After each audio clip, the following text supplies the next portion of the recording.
right, we're live again in the Krypt. We're celebrating 126,000 views tonight. Holy crap! Holy crap, man! Congratulations, Jason.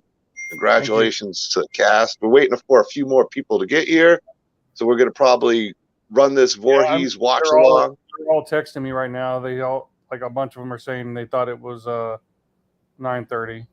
That's fine. We'll tell them we'll be talking smack about them until we run the film. It's fine. And I'm excited to have this watch party tonight. Like Jason said in his live stream, it's kind of a little different kind of watch party. We're going to be discussing the scenes with all you guys and anybody in the audience who wants to chime in. Now, this is a little different for me, too, because I'm usually going Facebook, YouTube, and because of Facebook, I didn't want everything to be taken down because they don't like double head, decapitations. Welcome, Bill's creepy videos. Awesome channel, awesome guy right there. We're gonna be watching Voorhees Night of the Beast. I don't know if you've seen it yet, Phil. We're gonna do a watch along, and we're gonna be discussing with the cast crew. James just messaged me. He's not gonna be able to make it. Yeah, if he couldn't make the premiere when I was there, I think he's starting to avoid me. I think he's intimidated by this guy right here. He's scared of you. He is. Jason Voorhees. Yeah, he skips out. I think he's scared the Bigfoot might show up. All right, we have Amy Lynn. So, you know what? Let's go through while we got everybody here. I'll start with, I'm going to let Jason Pitts, the writer-director down in your bottom right here, introduce his cast that he had for Voorhees Night of the Beast, and go for it, Jason. All right. Hello, everybody. Jason Pitts here, writer-director of Voorhees Night of the Beast. We're about to do a watch-along and kind of pause things and talk about each scene as we go, take questions and stuff. Kind of introduce everybody as we go around. We got CJ. He played Krypt Duke in the film. Then we got Sierra Ebert. She played Laura. Then we got Gary Swift. Gary played Officer John, and also was in the band that did all of the soundtrack for the film as well. And then we have Buddy Campbell, who played Eddie, also helped with casting. Amy Lynn Woodall. Amy Lynn wasn't in the film. She was behind the scenes, very instrumental behind the scenes. She was script supervisor and helped a lot with just production coordination. And then we have Olivia here. We don't have a picture, but I believe she's on. And Olivia oh, there she is. She's sideways. I'm trying to get my life together. Hey. Olivia played Chrissy in the film. And that's everyone we have right now. And I put up the question on my earlier live stream, so if anybody shows up here, I want to share this, make sure some of these people remember that we're on right now. Yeah. We got 8 people. We have, this usually holds 10, so we have room for 2 more, right? I think so. I believe so. But then again, it's StreamYard. It says I can hold 10, and last time it would only let me have 9, so. They lied. Well, how come it says, wow, I really screwed this up when I did? And many of the cast watch partymaker Jason. Okay. I don't know how I got that for our live stream tonight, but that's what we are. Filmmaker became the party maker, and I like it. Oh, I did write it right. It's just the way it's looking on here. I don't know. It's a crazy night. What can I say? Let me share this out on Facebook again. Yeah,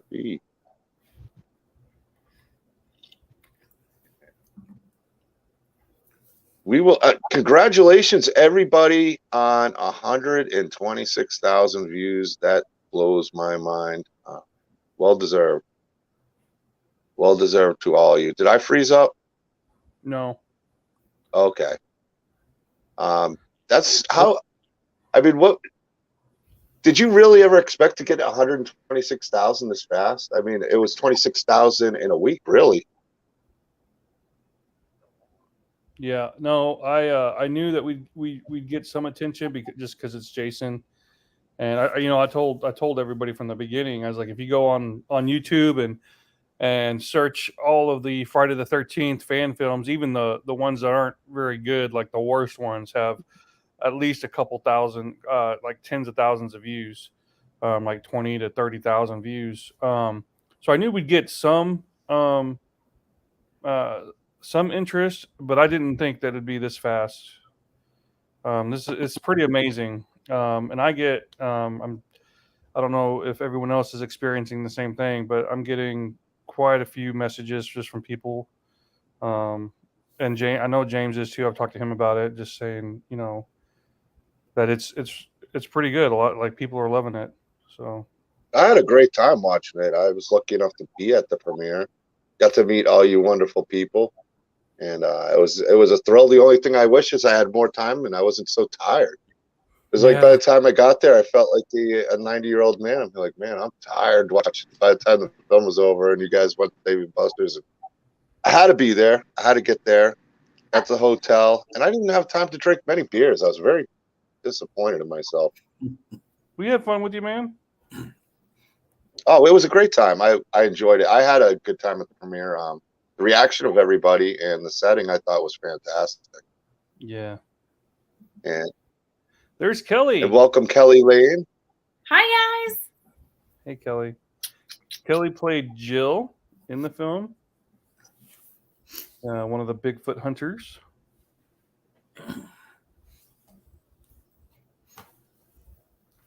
Bigfoot hunters. There was so much into this film and so much character development that in such a short time, I think you really nailed it on that. For a little over an hour long. Yeah. And, an hour and 1 minute. But that's including the credits. CJ's hopping off and coming back, having some audio problems. Okay. StreamYards can't handle Voorhees in the cast. I can hear you now. Okay, yeah. Oh, there she is. Hey, guys. You scared James away again. He is scared of you, Olivia, James. He had to bounce out of tonight's stream. Right? He heard you were coming. Look at that. Yeah, he heard you were wearing heels to the stream, and he said, I'm out. Yeah. It's definitely not pajamas on this hat. It is 1,000% heels. But there you go. Yeah. Mm-hmm. You even got the leg boots, like, so they can't. Yeah. Of course I do. I'm not comfortable in my own home. I'm wearing heels. There you go. It was great meeting all you, like I was saying. So we're going to get ready to run Voorhees Night of the Beast, and then we're going to talk about all these scenes. We're going to stop it. Hopefully we are able to run smooth, and hopefully StreamYards doesn't have that terrible sound they usually do. I want to see something first. That would probably be good. You guys good with the screen like that? Or should we just go full? I say we go like that so we can see all your wonderful faces.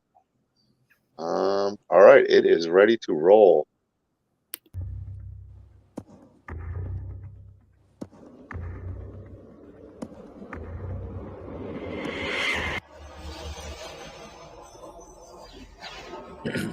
If you maximize it, will it just cover the box there? Yeah, hold on one sec. There we go. There you go. Yeah. My bad.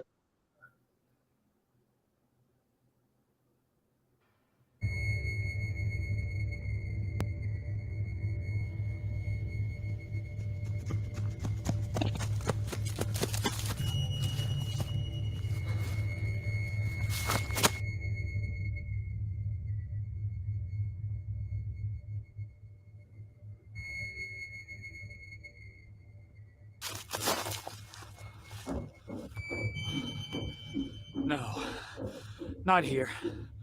Not again.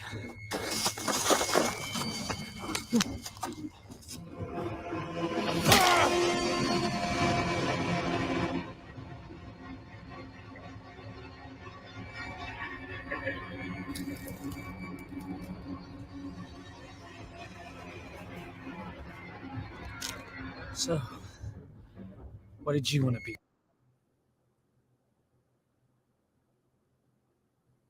when you grew up?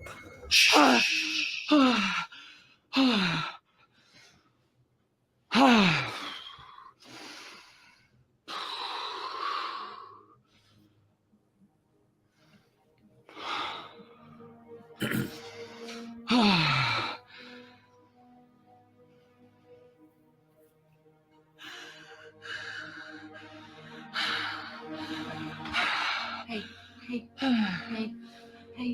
Crazy, I can't breathe. Yes, you can. Yes, you can breathe.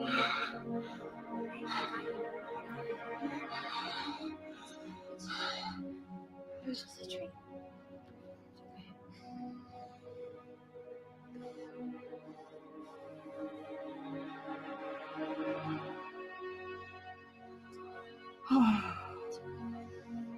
It's just a dream.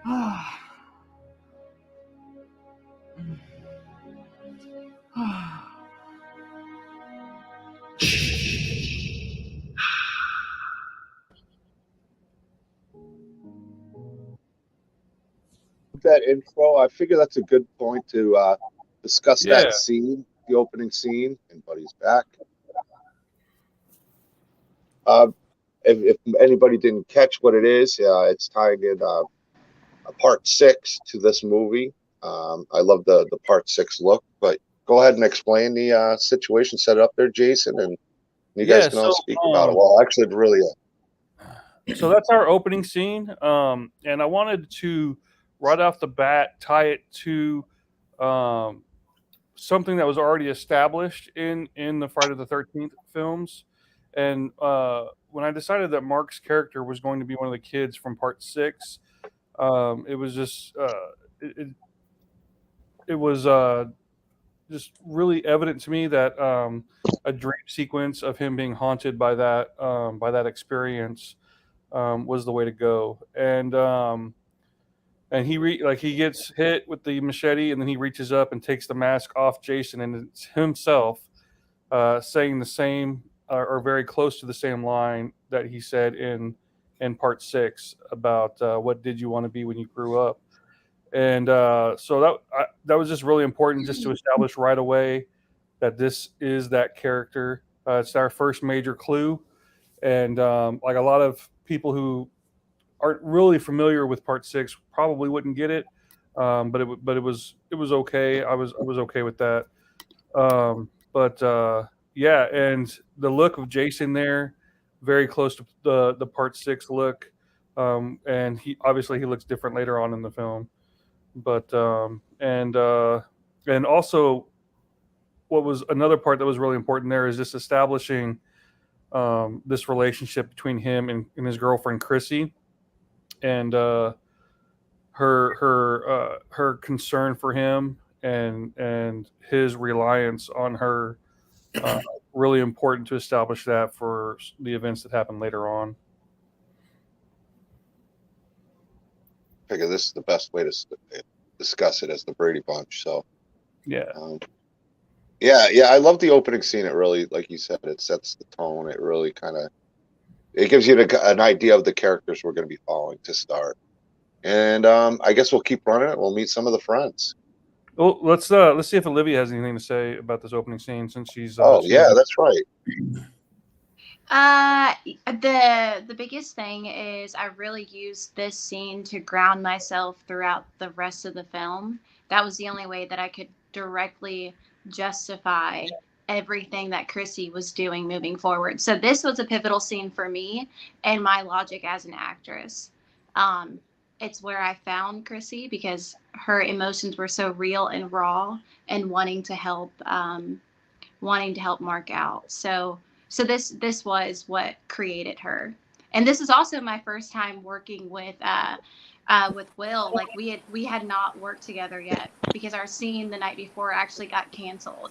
So it was just like, oh hey, and now I have to comfort you in bed. So that was fun. Yeah. Will Reed, who did the editing and also starring. I'm trying to see who's popping in here. Here comes Buddy back. Luckily, so far, everything's been running smooth on the YouTube end. You just keep losing us every once in a while. But I thought it was a great scene, and I as a fan watching it, and we started the film, like, all right, we're in for a very well done, well shot, well acted film that's going to tie in this story, and we're going to know where we're starting from and an idea of what to kind of look at. We're looking at part 6, and it ties in right there. So, yeah, we got some great visuals of the lake and just some of the location, and some of the shots were like Dutch angles, just a little off kilter to kind of insinuate that we are in a dream sequence. That was the thought process behind that. And metaphorically, when he takes off the mask and it's himself looking at it, is there something you'd like to discuss the way I think it's a great scene for you to talk about and how you wrote that. I mean, it's self-explanatory in a sense, but for the ones that don't pick it up. So yeah, it was kind of insinuating that this fear of this monster from his childhood is in his own head, and it's like he is the source of this fear. It's in him. In reality, Jason is still out there, but just for this particular, getting into the psychology of the events that happen in the film, and like, okay, you need to face your fear, that kind of stuff. The motivation of getting him there to the camp. It kind of tied into some of that, in the fact that this fear of this monster is him. It's in his own head. It's not him literally or physically, but it's in his mind, basically. Okay, is anybody who's behind the scenes, Amy Lynn, have anything to add to it? I want to give everybody a chance to speak about the scene if they have anything to say about it. No, for me, it was just like, I actually learned something from Will in that scene. He's like, I need my Vicks. I'm like, dude, you don't have a cold. What do you need to Vicks for? And then he told me he puts it right here, and that kind of helps bring out the tears and everything. I'm like, oh my God, that's so genius. But yeah, that scene was awesome. So it was a lot of fun for you just to see how yeah, because as an actor, and I do multiple behind the scenes jobs. It's like every project I'm learning at least 10 or 15 things new from in front of the camera or behind the camera. I'll have a blast. Amy Lynn giving away all of our secrets. Secrets to our success. Not all of them. Well, we're not done. We're not done with the watch along. She's going to give away more. Mm-hmm. Yep. All right, so I guess we'll go back and we'll continue watching. We're at the opening credits now. Someone is trying to get in the studio, but it says we got 10 people. This is what I don't get with StreamYards. Here's Will, and I feel bad. Actually, let's back up and let Will speak about the scene that we just watched. We just watched the opening scene. Will, I don't know if you had a chance to see it. Oh yeah, can you hear me? Yeah, I can hear you fine. Okay, cool. So we just talked about the opening scene, Will. So go ahead and if you have anything you want to talk about. I don't know. Olivia, have you said anything about it? Yeah, I said that I use this to ground myself throughout the film, like our story and what I needed to make things feel more real really happen in this scene. Like that's what I felt we could connect to immediately. Like if your boyfriend couldn't sleep and woke you up every night because of these tears that were taking over his life, like how would you react and what would you do and how far would you go to help him? So yeah, that's really all I said. Thank you. That's what I needed to go off of. But yeah, I pretty much agree with what she said. It was a really intense scene that I think it was a closed set. And it took a lot of different takes and tries, but that was one of the days that me and Olivia bonded the most.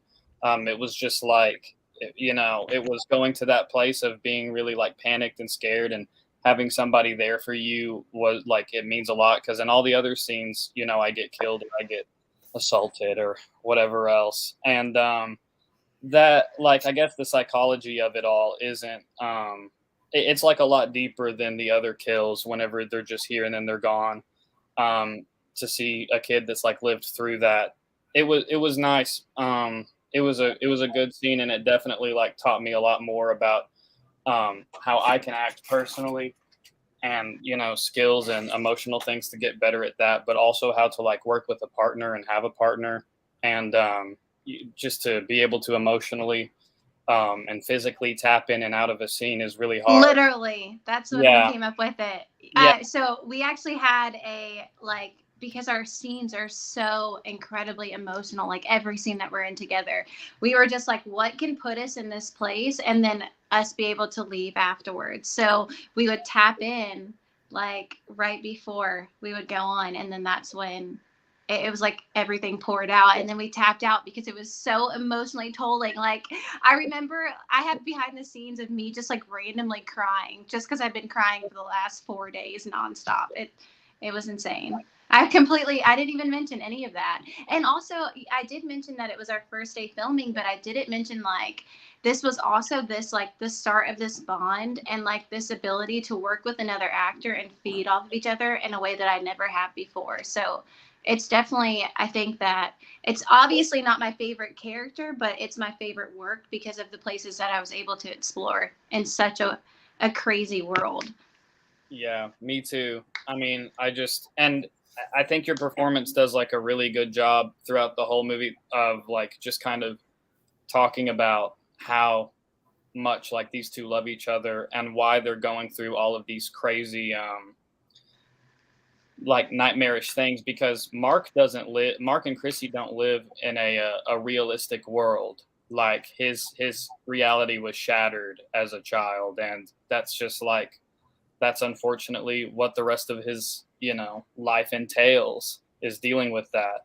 So, but the tap in tap out technique was taught to me by Christopher Fritzkes, and it's a literal he's a professor at UCA for acting, and it's a literal like fist bump or like high five in, and you're there with the person, and then it's the same type of motion is used to tap out of it, and it's kind of like what I guess like a tick that a pitcher would use in a baseball game to like really kind of narrow himself there. But it's like a technique that really helped me a whole lot with Mark and with any other character that I play, especially like killing type ones.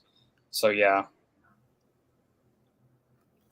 All right, here's what I'm going to do, because I think Buddy's trying to get in, and I'm going to take one for the team and I'm going to sit behind the scenes. I think it'll help. I think I'm taking up 2 spots because I'm on here and I'm running the film on this. So what I'm going to do is I'm going to remove myself up here, but I'm going to be behind the scenes playing the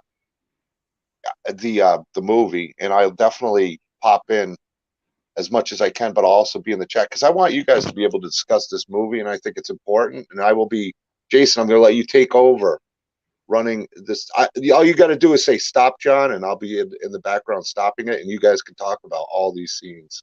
I think that'll. Krypt. I feel terrible because we got Buddy waiting to get on too, and I want to make sure everybody has a chance to get in here and all you guys get to shine. So I will still be here. I'll be playing everything in the background, but I'm going to let Buddy get up here. So, Buddy, if you're out here in Sala, I want to let everybody get on there. Is that cool with you, Jason? I can't hear Jason now. I was on mute. I'm sorry. Is Sala waiting also? I don't know. I know Buddy's here, and it keeps telling me more people are coming in. But all you have to do, just tell me to stop, or I'll kind of know anyway to stop. When I stop it, you guys can sit and talk about the scene. Gotcha. And I will still be here, but I'll just be almost like I'll be doing the job. You can direct me. Yeah. All right. So I'm gonna bounce out this way, and then I'll be bringing in whoever's next. Okay.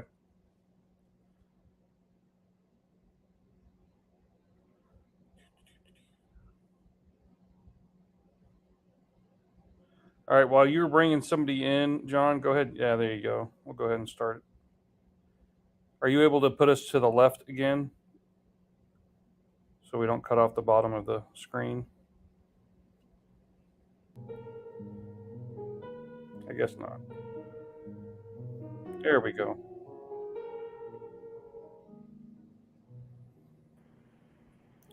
So these fantastic drone shots were taken by Jason Mansfield, and he had a drone, and while he was there, he just got a whole bunch of amazing shots of the lake in the morning with the fog, and pretty awesome.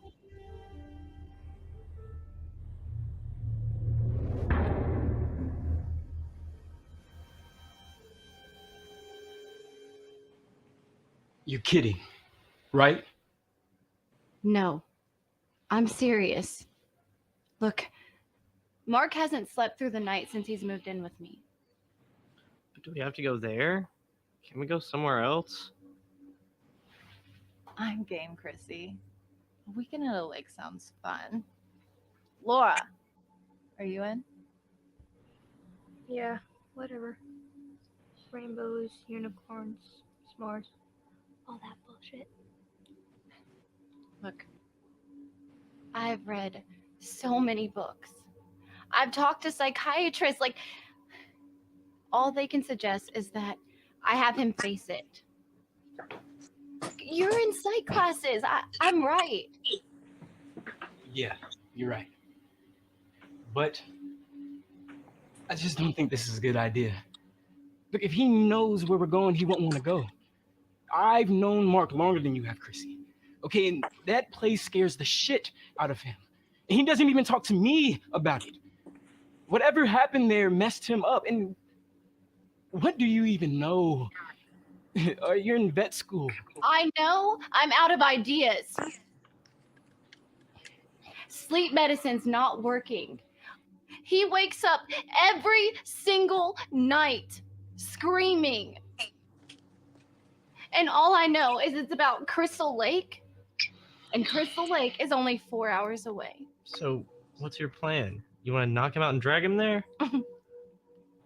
No, but it's our 1 year anniversary. And I was thinking, what if we blindfold him? I can say it's for a special weekend getaway. And when we get there, we can help him. Are you in? Okay. But this is a bad idea. Oh, road trip. This is going to be so fun. Do you think they allow skinny dipping? I certainly hope so.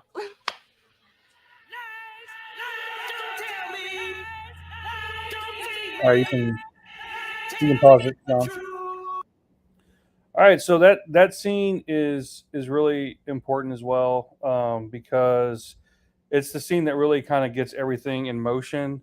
We hear this plan that Chrissy has of how to help her boyfriend, and when writing it, one thing I learned in screenwriting class and through all of my self teaching and reading books is every scene has to do one of two things, preferably both. Develop a character and move the story forward. Preferably both, but sometimes that's really hard to do.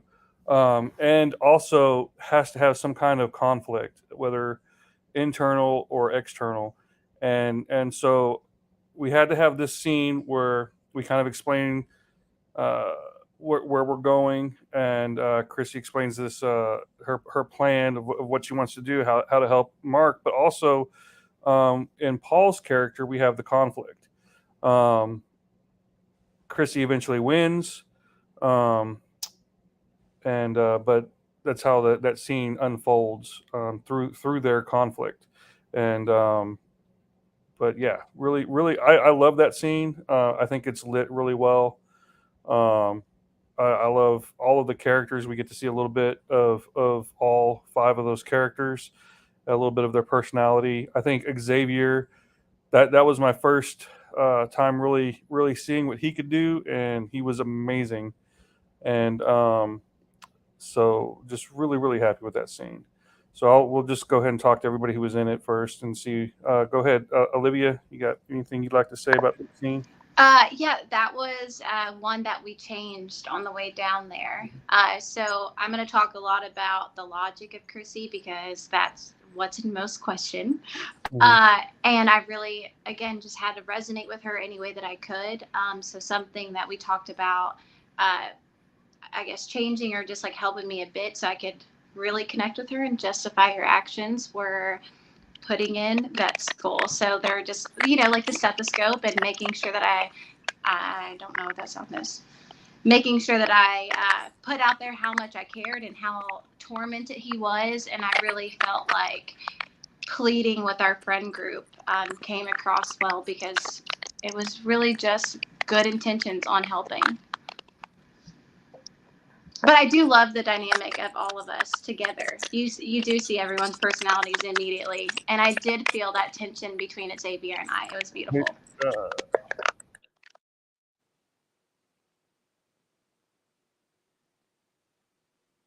I think you're muted. Yeah, somebody's mic is open, and if everyone can close their mics, mute themselves when they're not speaking, because we're getting some kind of feedback. All right, so Sierra, you were also in the scene. Yeah. What do you think about this one? Well, it was a lot of sitting there ignoring them.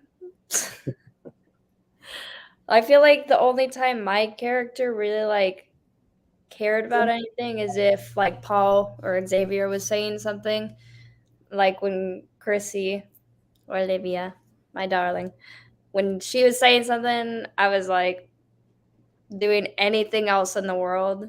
And I feel like that's definitely what I feel like Laura would do, because she doesn't really care about anyone else except for Paul. She's just there for him. So that's the focus right there. So there's a lot of ignoring everyone. Yeah. Laura's definitely kind of in her own world, which I love about that. And just playing with the stethoscope was just kind of something we threw in. I remember telling you to just go ahead and do it and see if Olivia reacted to it. And I think one time she did, and then the other times we didn't, and she didn't, and then it ended up not making it in the film. But I think it was better without it. Anyway. I actually have a question. Yeah. Was were the animal clinic posters and stuff like that, was it filmed at that house? Yes. That's crazy. Yeah, so Olivia and I decided that Chrissy was in vet school to kind of set up what she does with Sasquatch later on.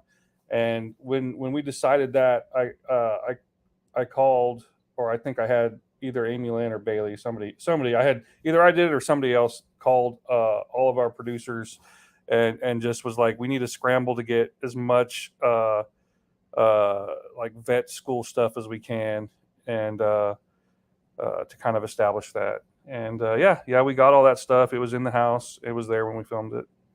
Cool. For a second, I thought we just walked in and it was all there, but that's cool too. Yeah. All right, Amy, you were there behind the scenes. You got anything? No, it was just, man, that was a wonderful scene. And Sarah's just that, just that. I'm like, oh my God, this girl's I love her. She's so mean. Mm-hmm. I love that. But yeah, it was just like watching Xavier, because, I've met everybody else before, but watching him, I was just like, oh my God, he's so good. It's like, I'm just into everything he's saying. I couldn't look away. It was just I almost forgot that I was supposed to be working. Can we also talk about his little eye twitch? Yes. Yeah.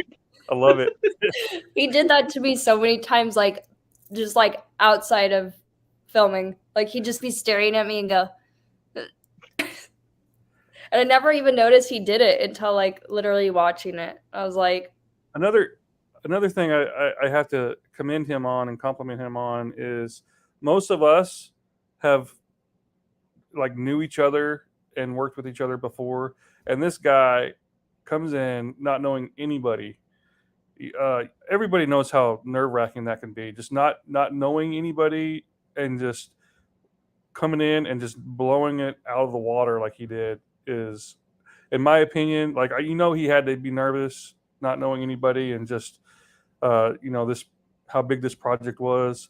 And he hadn't done a whole lot of film work before, mostly stage work, and so I'm just really really thankful that we were able to find him and what he did without knowing anybody and just coming in and just knocking it out of the park, I think is pretty amazing. So all right, John, let's move on.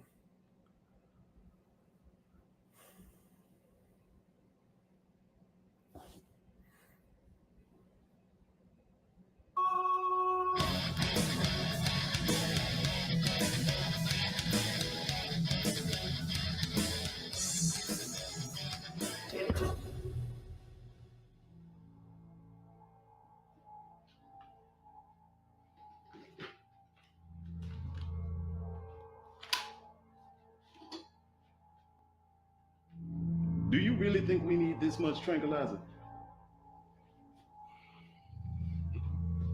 It may not be enough. They're here. How does he do that?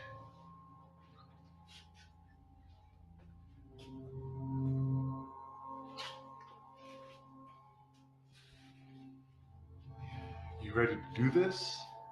I was born ready. Sweet.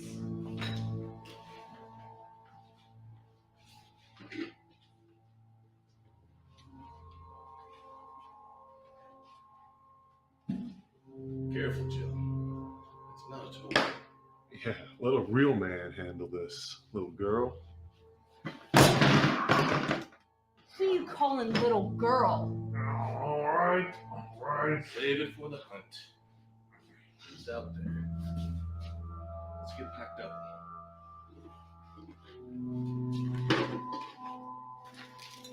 One more thing. All of you come here.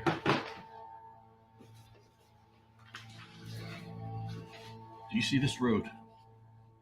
We stay west of this road. Under no circumstances do we go east of it.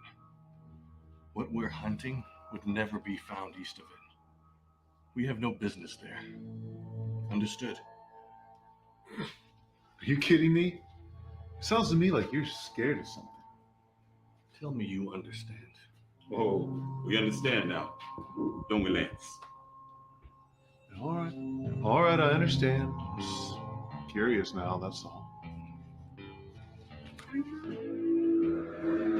Well, I gotta get gas, guys. All right, John. Oh, thank God, I gotta pee.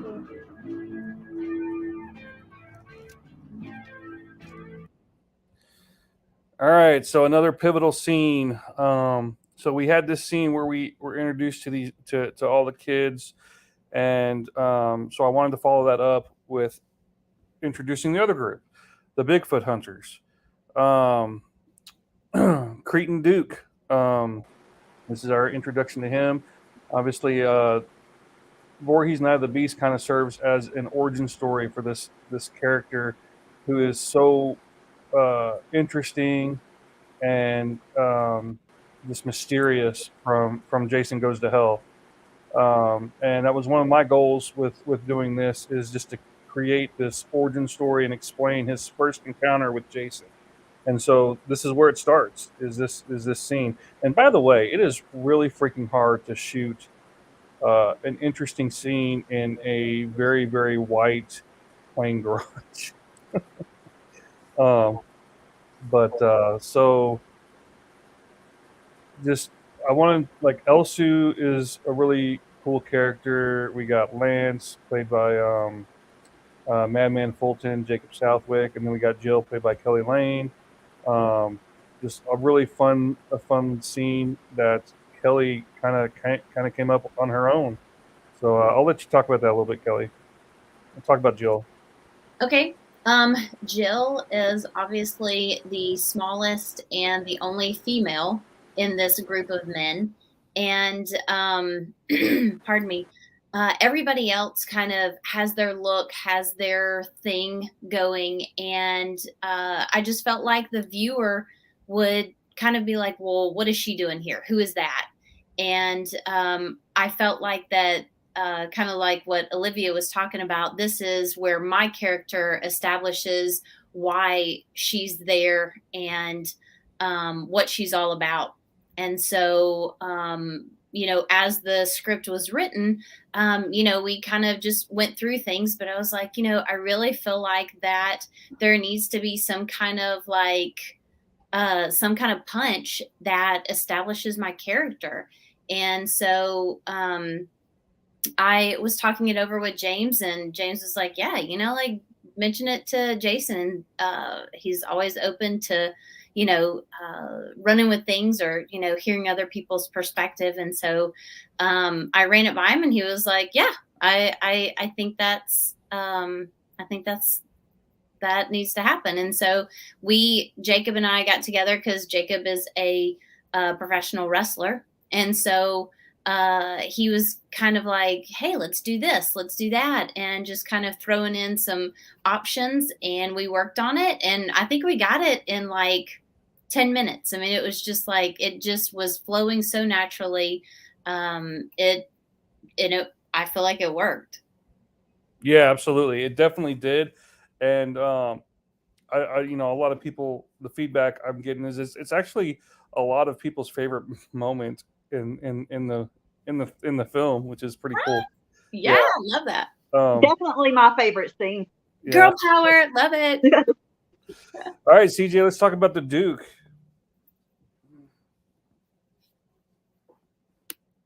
You there? Oh, you're talking. Are you still muted? You still muted, CJ? Oh no, CJ, you're unmuted, but your mic is out. Yeah, we can't hear you, buddy. No. Yeah, no. I just read those lips. Yeah, just unplug it. It'll be good. Oh, no. We lost him. All right, so we'll go to Amy Lynn. Amy, you have anything to say about this scene? You were right next to me behind the scenes. No, I mean, like I said, Kelly, my favorite scene through the entire thing. That was just wonderful. It was definitely probably the toughest spot of all of the locations that we filmed at for me, because it was such a small area, and we were like literally just like this, like doing everything so the actors could have their space and be in their zone and do what they needed to do. Yeah, it was very small, very tight space. Lighting was terrible. It was very, very it was very difficult to shoot in that garage. CJ, can we hear you now? Yes, can you hear me? Right. Yes, sir. So tell us about this scene from the Duke's perspective. All right, starting off, the Duke, this is before he's ever fought in literally anything ever. The first person that he ever met that was like the toughest thing on the planet was Elsu. So it's like in my eyes, when I'm creating this character, it was a Batman and Robin teams up with the Justice League. We had Wonder Woman, and honestly, Jacob would basically be like the Hulk because he's so tall and strong. But yeah, it would be like the ultimate.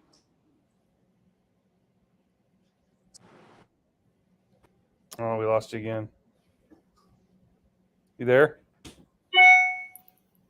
Yeah, we lost you again, CJ. I love just the way the Duke plays with these guns. Like later on, he's got like both like a gun in each hand, and he's just like it's so funny to me. Really fun. Okay, hey Will, let's talk about. Were there any editing challenges for this scene? Yeah. Here, let me think.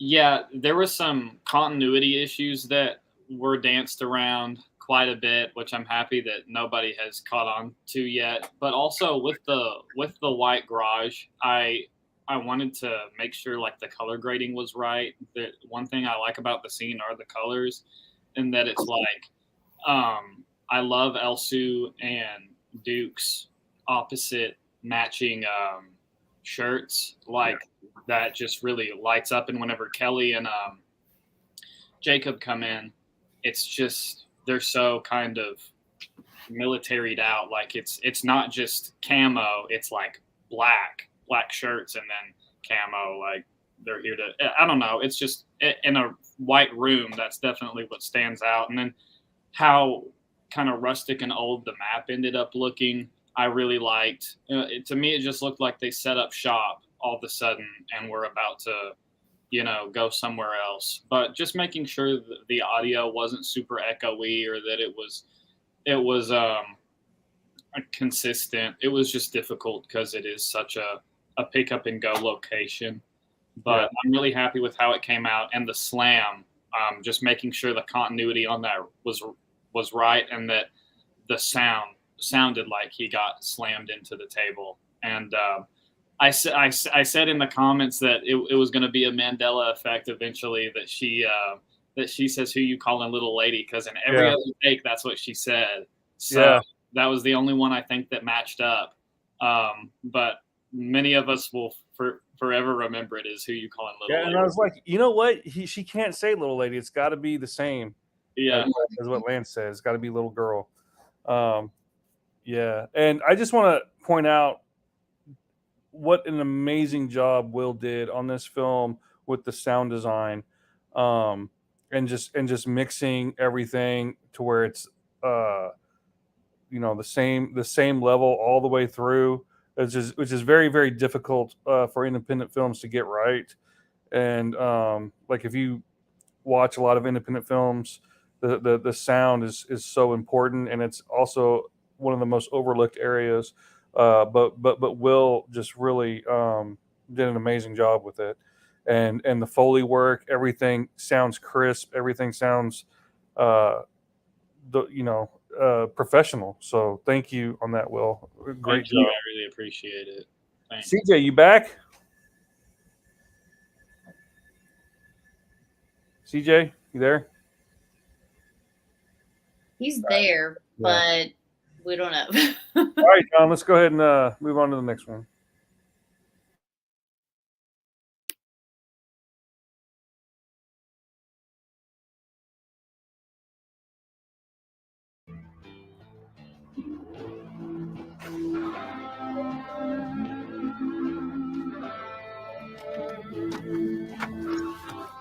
Can you guys at least give me a hint? We've been driving for hours. No, babe.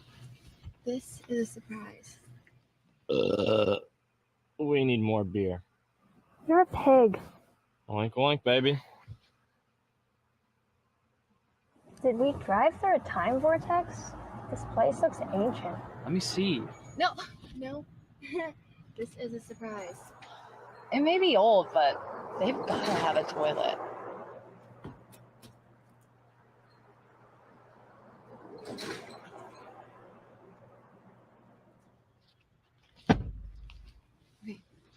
Promise me you will not take this off. Chrissy, this is silly. I know, but listen. Just promise me. Fine. I promise. I'm gonna be right back. Okay.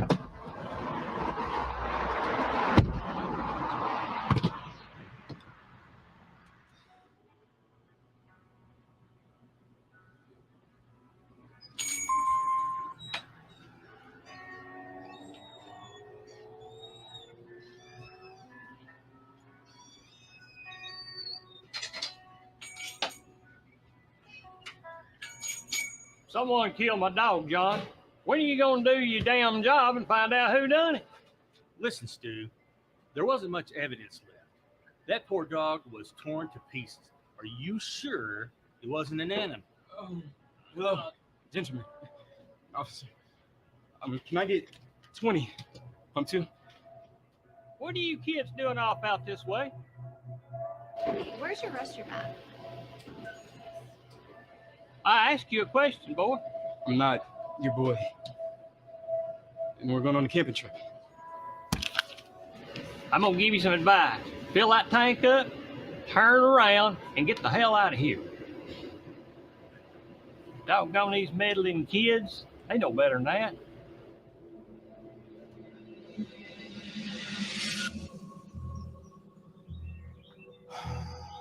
This is so stupid. I hope you know how much I love you, Chrissy.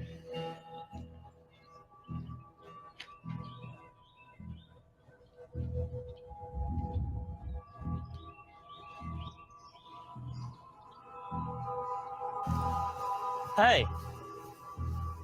Hey, what the hell are you doing? I didn't mean no harm. Just curious is all. You kids ain't from around here, are you? No, old man, what gave it away? Our lack of body odor? Dude, that's rude. I'm sorry for We're ready to party. Who's this? some local whack job who was looking in our window, and now he's gawking at us. My name's Eddie. Now, I lived here my entire life. You shouldn't be here. Now, I know why you're here and where you're going. I ain't dumb. Keep telling yourself that. God damn, Georgia, you have to be an ass. Now, I see that camping gear. I see the clothes you're wearing. I know where you're going. Yeah? And what about it, old timer? It's got a death curse. Ain't nobody been there for years. And when they do go, most never come back. Now, if you go, you're doomed. You're all doomed. Is there a problem here? No, sir. No, sir. Wait, everyone, let's leave. Don't tell Mark about this.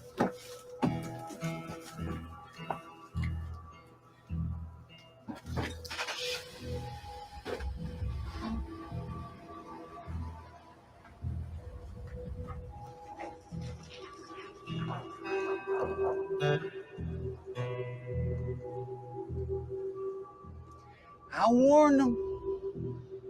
Yeah, so did I. Well, it's a free country. I'll try and keep an eye on him.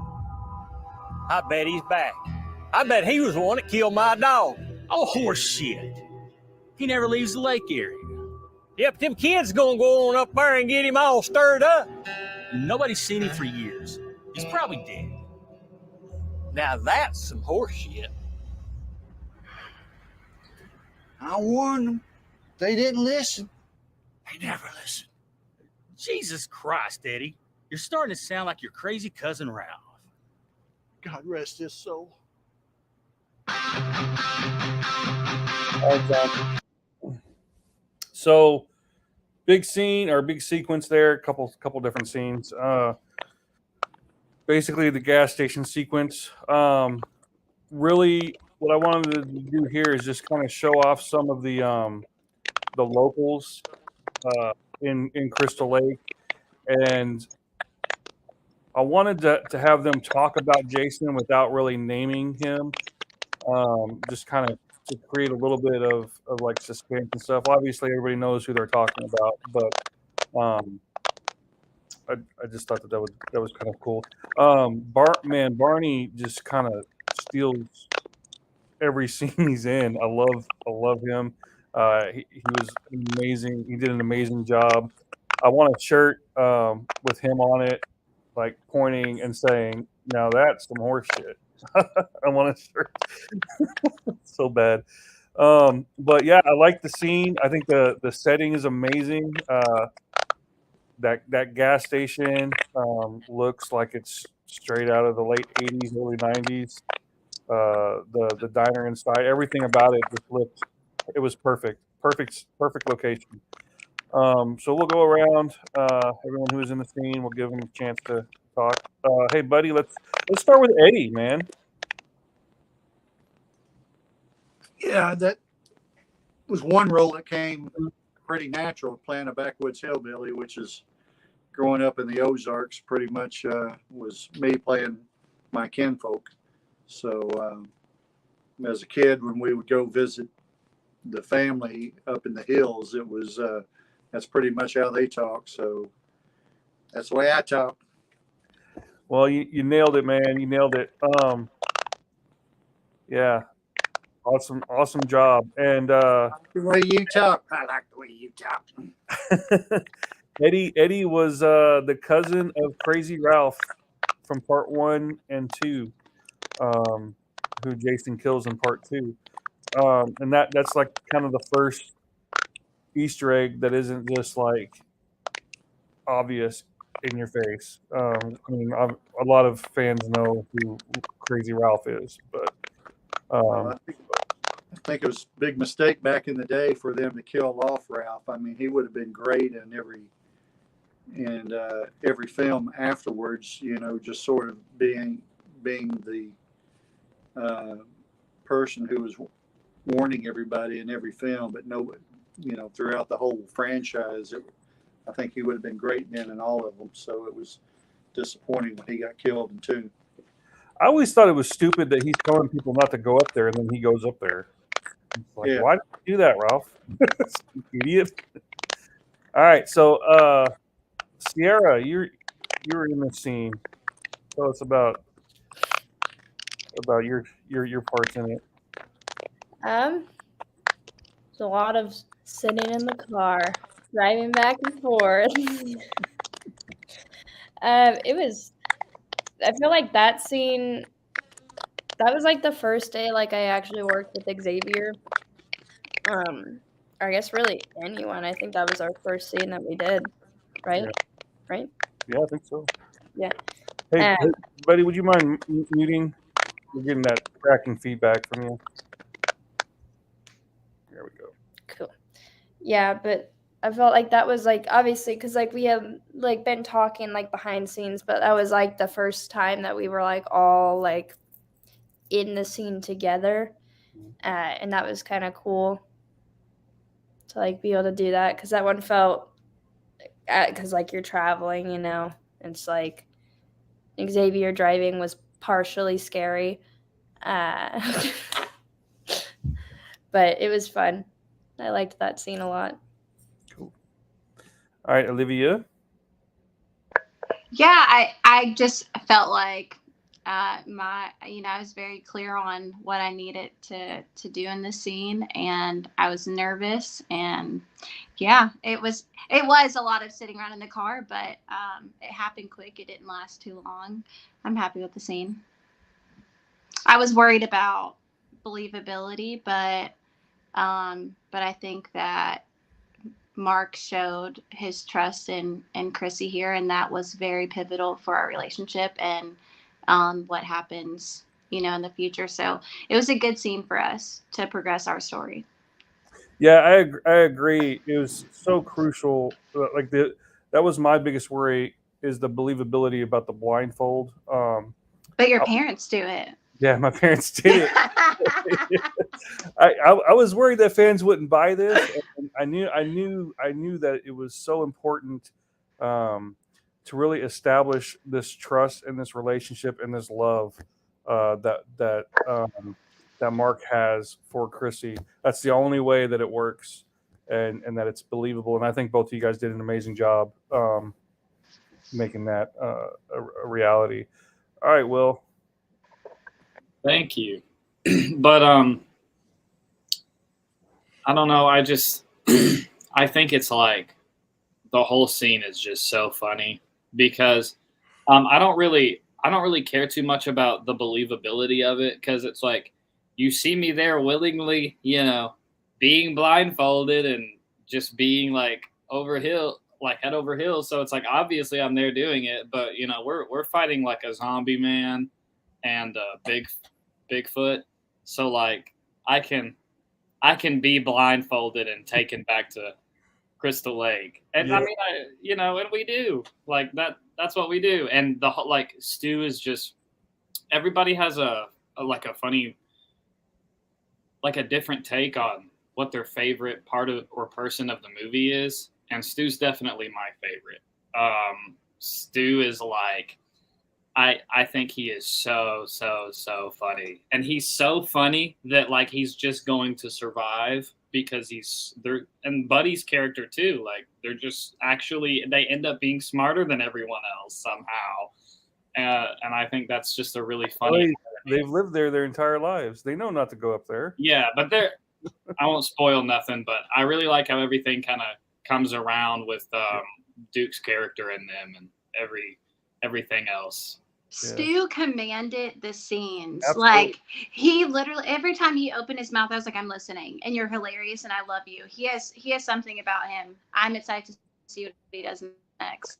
My favorite line in the entire movie is when he says, "Yeah, but them kids gonna go up there and get them all stirred up," because everybody knows who he's talking about, and everybody knows he's right, and it's freaking hilarious. All right, Gary. Well, I was scared crapless.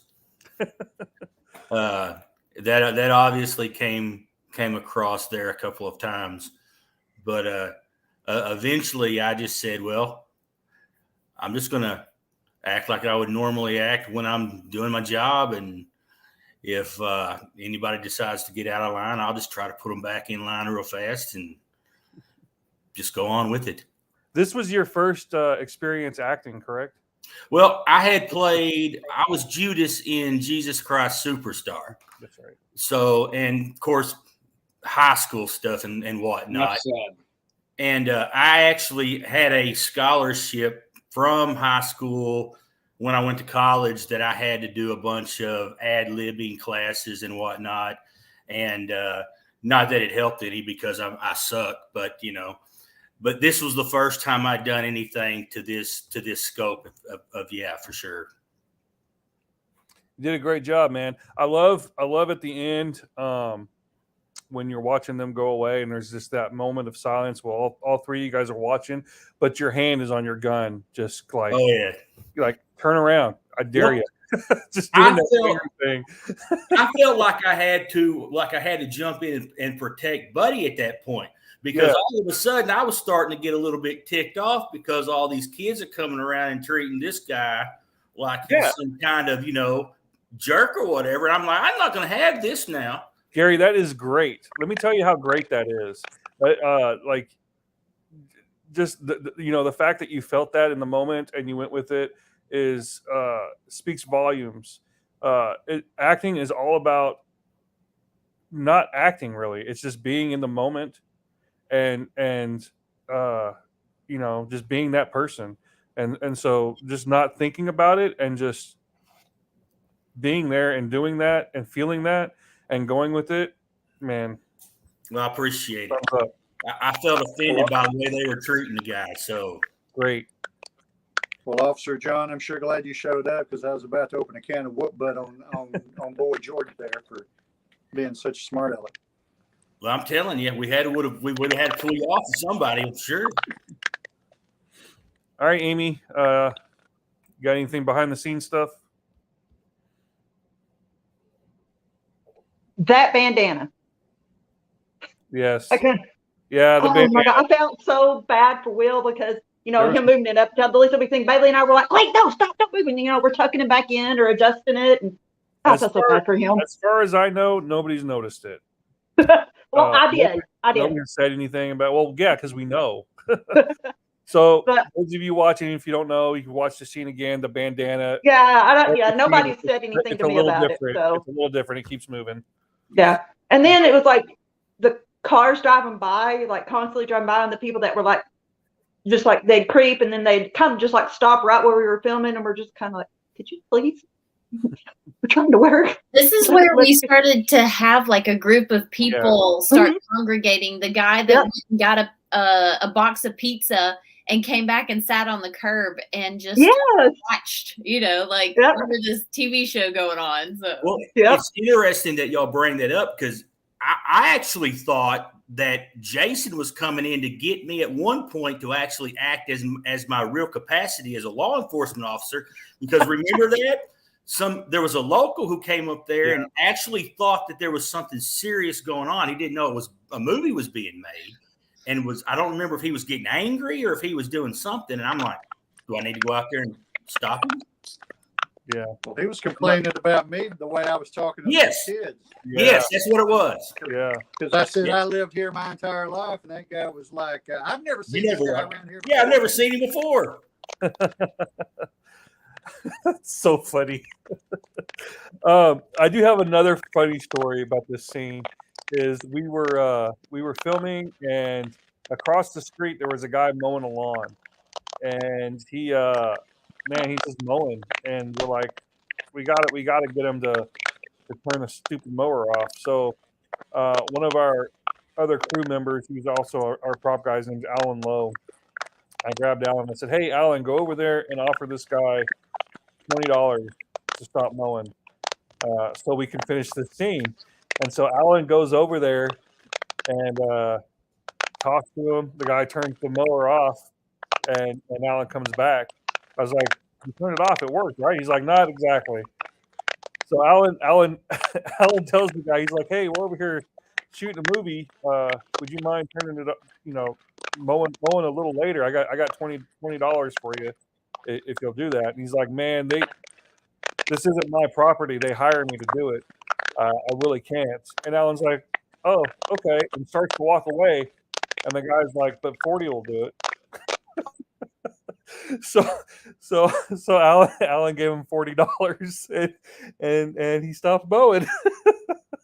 So, I love that's a funny story. So, but anyway, see anybody else? I think we're good. All right, John. Oh, hey, you guys in chat, if you guys are watching, if you have any questions, go ahead and post them. I'm not sure how many people are in here watching, or if you guys are enjoying it or not, but let us know in chat. All right, let's go ahead and move on.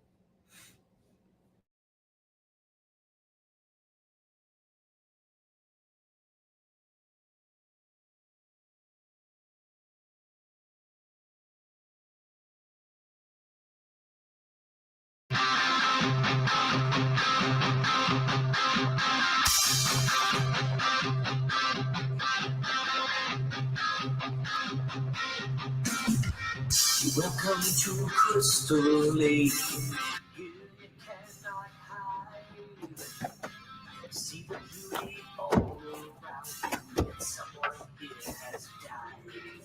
In between the bird and sea. Can I take this stupid thing Okay, off? almost. But promise me you won't get mad because we did this for you, okay? Did what? Like, where are we? I told you this was a bad idea. What was a bad idea?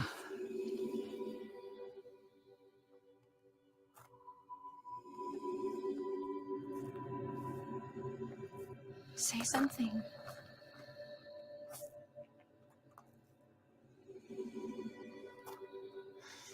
Why?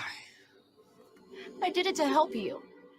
With your night terrors, with your trauma, like I just wanted to help you to get past.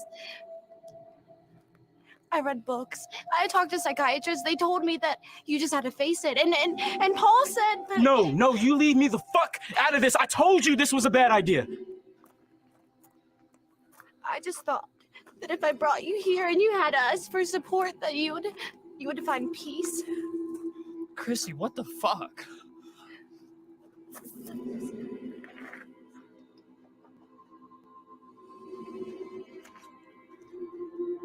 Okay, I hate to ruin this Hallmark moment, but George and I are gonna go explore this place. It looks like a badass place to party.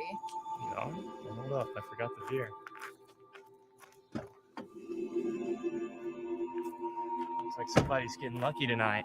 From what I heard, it's definitely not gonna be me. Ouch. Did you need some ice for that burn? Fuck you, Laura.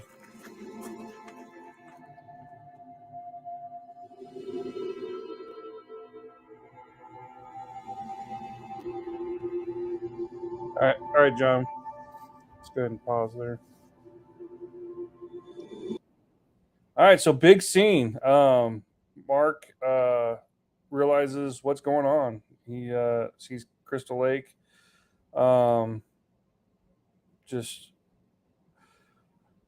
it's funny to me that, like, I love the way that the scene turned out because there's such a like juxtaposition. You got the seriousness with Mark and Chrissy, and then the like and Paul actually, and then you have kind of the the funny stuff with the other three kind of going on. It's like they're just in their own world and just there to. They don't really seem to even. I mean, obviously they care about their friends, but they're just there to to have fun. So I'm happy with the way the scene came out. Olivia and Will did an amazing job. I don't really have much as far as behind the scenes. It's just another scene, obviously that moves the story forward and develops some character. There is one story that I can remember that is kind of interesting is the line where Laura says, "Ouch, did you need some ice for that burn?" In the script, it's actually Paul's line. But we did the first couple takes and it just felt really, really out of character for Paul. And I was not feeling it. And so I was like, why don't I actually asked Sierra, I was like, does that feel like more of a Laura thing to say? And she's like, yeah, absolutely. So we tried it with her saying it and going from there with her flipping them off, and it works so much better than Paul. But we'll just go around again. Sierra. That was one of my favorite scenes. Yeah. it was so funny because like I feel like I could have actually done that to Presley just like in real life, like outside of filming, or George for those of you who don't know. That's just like I feel like the dynamic we had going like even outside of filming. But yeah, that scene was really hard for me to like be Laura, I guess, because like Olivia and Will are like making the waterworks over here, and I'm like, I had to be like standing back there, like I don't really care, as they're literally like bawling, and I'm like, I'm so sorry. I want to hug you. Yeah, exactly. And then also that scene is where one of my favorite behind the scenes pictures is, because I'm standing there and I have my braids and Xavier's behind me and he's got like one of my braids in his hand. And I like didn't even know that happened. Like and it was like, when did that even occur? And then like I asked him like why he was doing that. He's like, oh, like Rapunzel, let down your hair. But that's like one of my favorite behind the scenes pictures is that one right there. All right, Olivia. Yeah, I still felt the guilt and the hurt in my body rewatching it. I feel it every time, and it's so weird because this is my only project that does that to me. That it felt so real in that moment. I think that it's my favorite moment of Will's. He did phenomenal. It was so easy to work off him, and yeah, it was the first time that like Chrissy fucked up and she felt so fucking bad. Yeah, there's two lines that are just so powerful, and it's when Chrissy says "say something." Yeah. Like yeah. And then it's when Will says "why." Yeah, I'm like, I just literally they still hit me every feel time. it. I have goosebumps because like I really genuinely was coming from such a loving place, and I knew what like I felt like I knew him and what he needed. And so like imagine that disappointment, like this person that you love so much and you just know what you're doing is going to help them, and then it hurts them to the core and it's your fault. Like that amount of guilt, there's still residual feelings like. So this was an intense scene for sure. And that was also one of the scenes that like, this is why you have to tap out and ground yourself, because I still felt that in my body for a little bit afterwards as well. Like we were seriously sobbing. But it's not too much because of the juxtaposition of the other characters in there. Yeah. Which I love this scene. It's very well balanced. Will? Yeah, the scene doesn't show how much Will and I are crying. We're just down at the bottom while they're talking. Yeah, thank you, Olivia. I like really appreciate that, and I definitely feel the exact same way. But it's really funny because like that they're like everybody is just totally in their own world, and you're just kind of seeing it all together. And it reminds me a lot of like Airplane. Whenever he keeps like trying to go back and getting his wife who's leaving him, but they're just like so endeared to one another that they just like 100% mean it, but like everything around them is goofy and falling apart and just unreal, but they just like it means so much to them. And I feel the same way as far as like seeing it again and being there. And it's funny because like there's behind the scenes photos and stuff where we're just like getting up and like we tap out or whatever, but like it's such an emotional toll that we're just like laughing it off, and like tears are just kind of streaming down. And then like we're watching Sierra do her take, and we're like holding McDonald's coffee, and we're like tears are still like going down, but we're having normal conversations and stuff. So yeah, it was an experience. It was really fun though. There's one other interesting thing about this scene. Is originally George Presley's character got out of the truck along with everyone else at the beginning, but he wasn't there at the beginning of that scene when we shot it. That's another reason I was like so emotional. I completely forgot. There was like a whole like moment where it was so cursed that I thought Presley had died, which he's my roommate, so that was like a huge bummer. And then like I just that just kind of went into some of the crying there. So we didn't know where he was at. No, right? he had my car, like it was going straight to voicemail. He was like 30-40 minutes late, and he just got lost, and somehow made his way back. I don't know. We didn't have time to wait on him, so I was like, we gotta move. We gotta shoot the scene. He could be in the truck, and then if he shows up, we could have him come out of the truck. And that's exactly he ended up getting there, and it worked. I mean, I think it kind of works that his character is just kind of chilling in the truck, drinking beer or whatever. Yeah. It's so funny because it seems like he just gets tired of waiting. So then he just like finally comes out. So yeah, but anyway, all right, let's move on, John. We'll try to speed it up. We'll go through a couple scenes first before we pause it this time.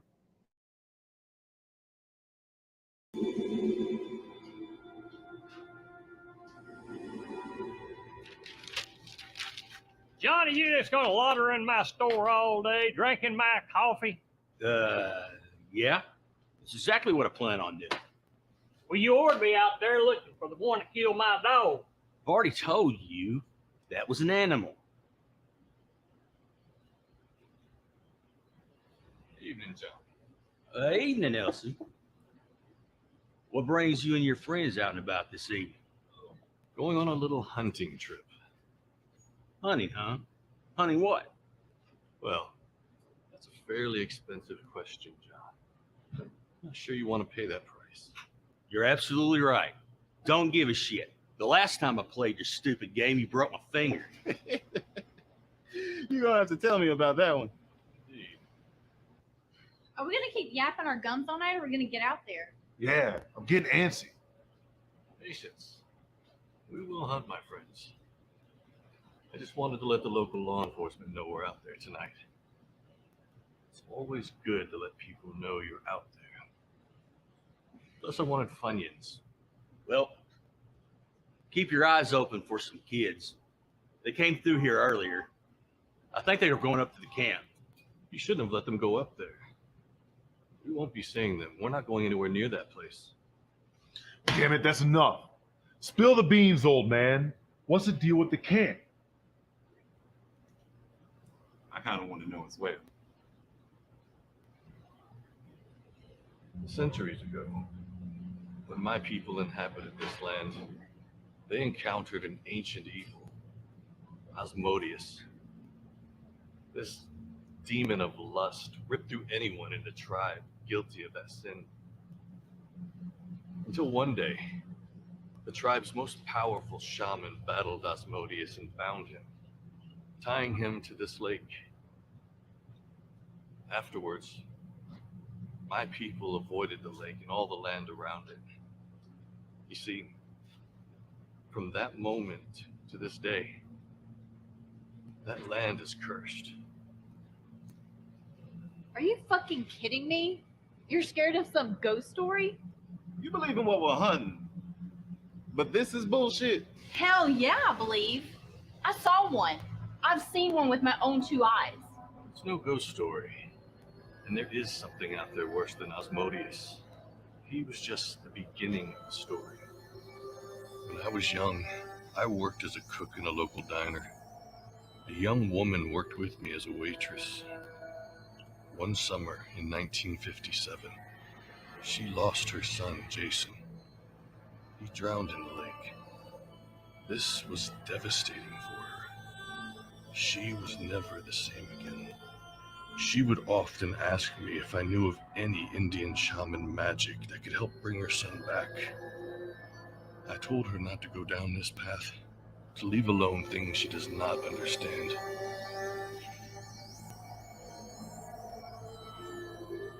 I don't know where she found it. She dove deep into dark magic. She was relentless. After much searching, she found a book. An evil book.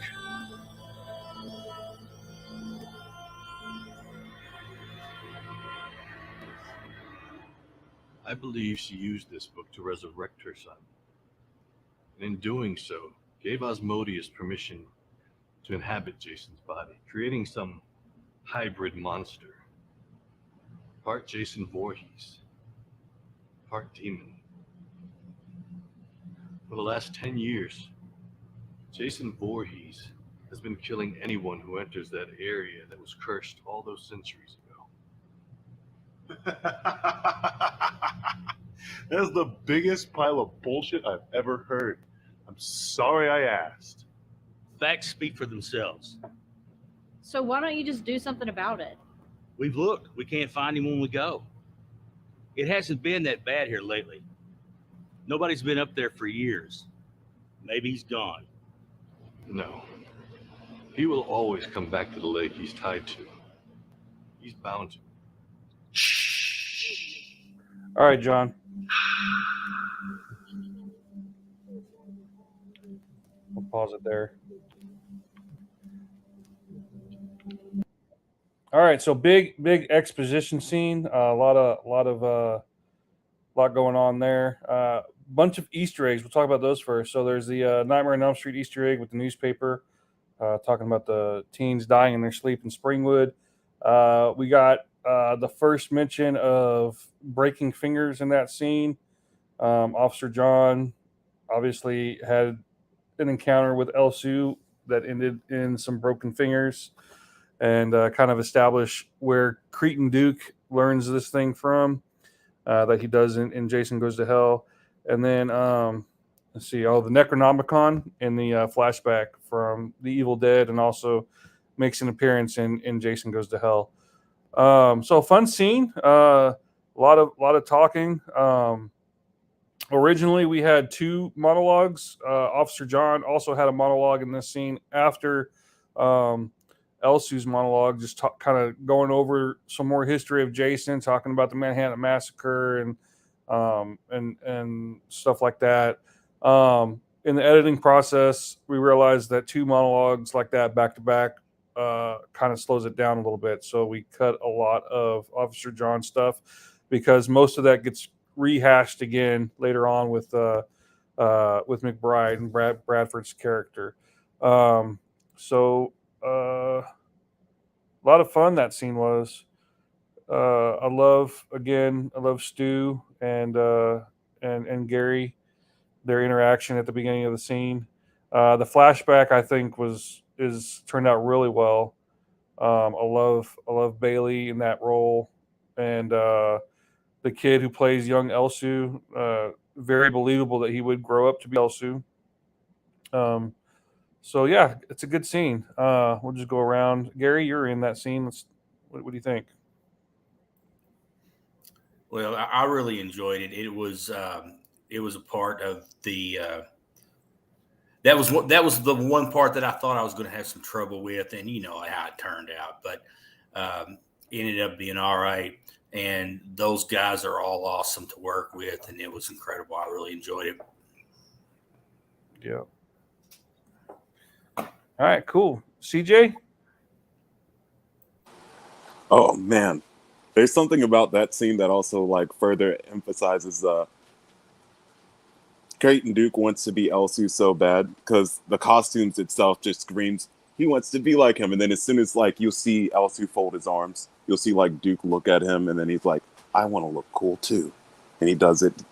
And like just the whole scenery in the gas station is just beautiful. Like every person in the scene just works so perfectly together where it's like I am literally watching a comic book go through. Like we were just seaming through it. It was really fun. Awesome. All right. See, I don't really have anything else, and I don't think anyone else here is in that scene. All right, John, we'll keep going. Keep on trucking.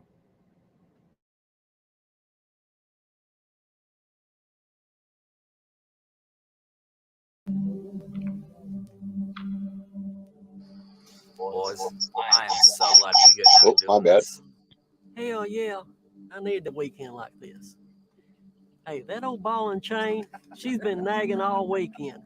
Hey, it's good just to get away. Shit, boys. Ain't no woman gonna be nagging me. You both be doing good to get rid of both of them. Nah, and I'd be the one doing the cooking and cleaning. Hey, I'll drink to that.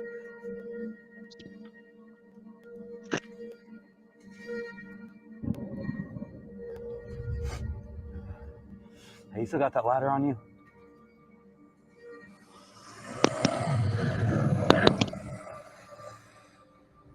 What the fuck was that? That weren't no bear. It almost sounded huge.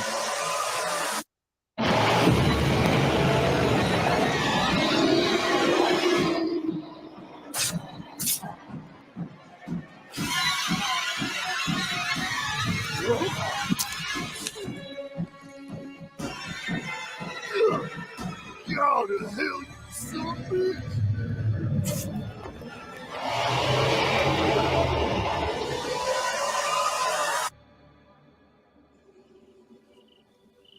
It is really beautiful out here. Yeah. Did you see the look on Mark's face when he saw the place? Get you $10. He pussies out and wants to go home. Fuck that. We're here for the weekend, and we were promised a party. You want to party with me, don't you? Hell to yeah. Mm.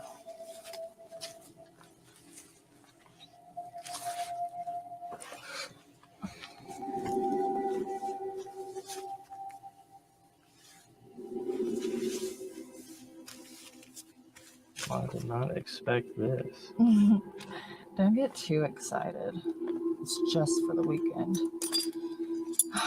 It's not like there's a bunch of prime choices out here. Fair enough.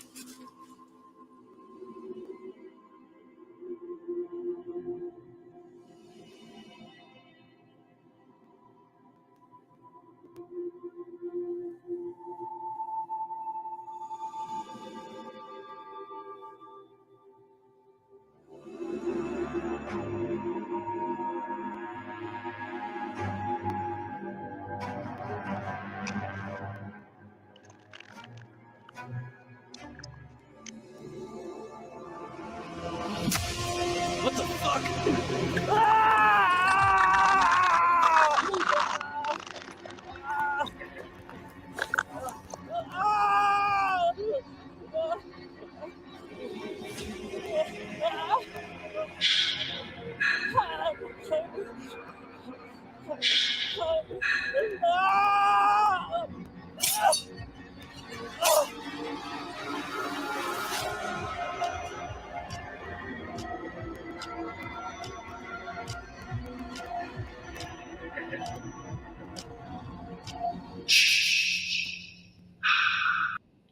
All right, so we get our introduction to Bigfoot and Jason back to back. Really important. I wanted a brutal scene with Bigfoot before we saw Jason, just to kind of establish him. So it was written that way on purpose, so we can see what Bigfoot's capable of. And also, I didn't want to show him. I kind of wanted to do like the Jaws thing and just kind of tease him as much as possible. We see his claw, like just an over the shoulder type thing. And then we reveal his face later on in the film. But a lot of fun those two scenes were. The Jason scene was very, very cold. Jessa Daisy is such a trooper to be willing to do that. It was insanely cold that night. But I love that introduction to Jason. It's one of my favorite kills in the entire franchise. It's something I've never seen done before, and that's what I try to do with all of Jason's kills. Just stuff that I haven't seen done before.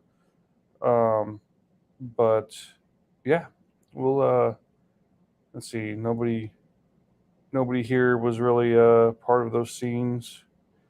So you got anything? Any questions there, John? Well, I was at the premiere for that. You guys can hear me? Okay, I just want to make sure. I didn't know if I hit my mute button. But the reaction to that scene, through everything was a gasp with laughter. There was just so much mixed emotion with it. It did.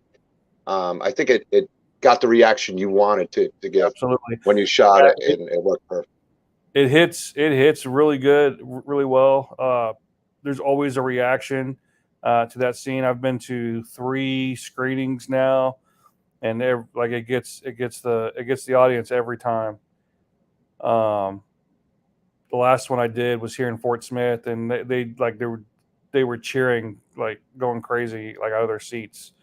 It was awesome. So I gotta say, it was my favorite scene in the movie, and there was a bunch of scenes I really enjoyed, but I really loved the shot of James as Jason in that, and the whole look. You really get to see the part 7/6 look that you kind of went for, and I thought it was a fantastic look, fantastic shot, and also the double head decapitation was definitely it was shocking, but it was also really well done, and it got the reaction. I'm sure it got the reaction at every screening you did. So well done on that one. So I guess we'll go back to running it unless somebody has something to say. Well, real quick, if I can, Jason, I really liked the blood spurting up out of George's body, and it's a throwback to the Kevin Bacon scene in the original Friday the 13th. Yeah. Where the blood was squirting up out of his neck when he was in the bed when he got that arrow through his neck. And that was my first thought seeing that was an homage to that scene from the original movie. Yeah, absolutely. They did an amazing job with those tubes shooting up out of George's crotch. So yeah, great observation there. I think I'd rather go out like Bacon, though. Yeah, for sure. I'll take Bacon's death. Can I talk about editing it real quick? Absolutely. Mm-hmm. So the decapitation bit almost didn't happen, or like the whole thing, which is really kind of interesting because in all the screenings that I've seen, it wasn't necessarily like the bite off that got people, even though it did, but it was like the combination of her head sliding off at the end, which that was always a part of Jason's image. But like, I guess the way that you would usually shoot that scene is like Jessa's head in front of a green screen, and then like a background of the of wherever you're doing it, and then like the machete going through or whatever, if that's what you were wanting to do.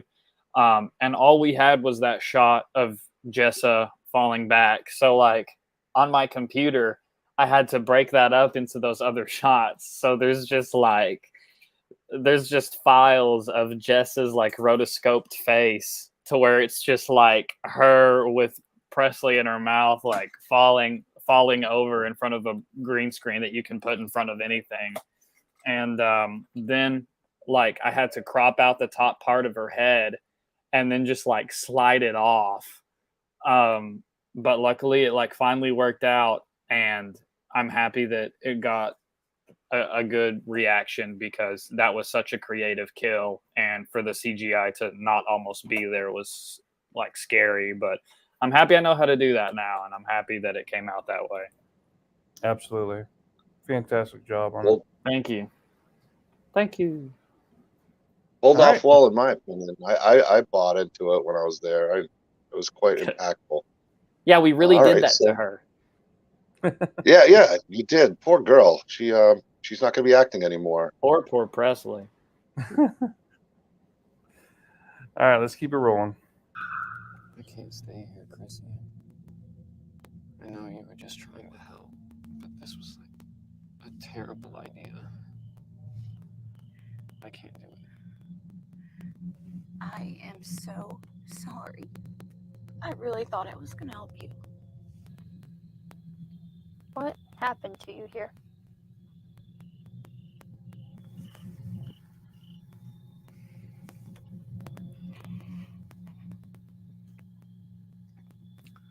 A man named Jason Voorhees.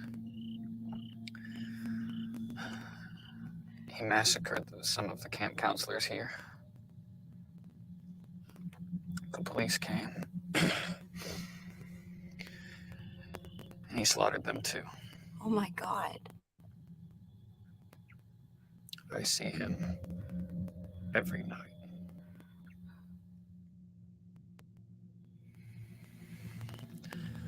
What happened to him? Some local, a guy named Jarvis, I think,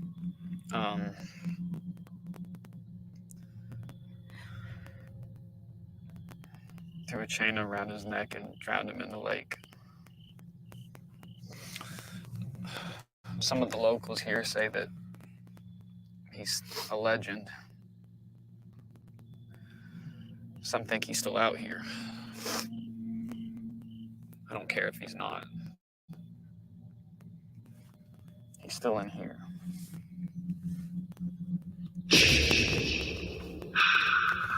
I can't stay here, Chrissy.